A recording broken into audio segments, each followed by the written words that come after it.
Hi, my name is Dania El Hassan, and I'm a Senior Product Manager on the AutoCAD team. Today, I'm proud to introduce a new addition to the AutoCAD family, the AutoCAD web application. For the first time, you can access original AutoCAD directly from your web browser.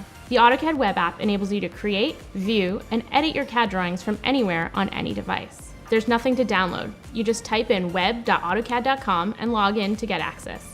The AutoCAD web app gives you precise input and familiar drafting tools in a simplified web interface.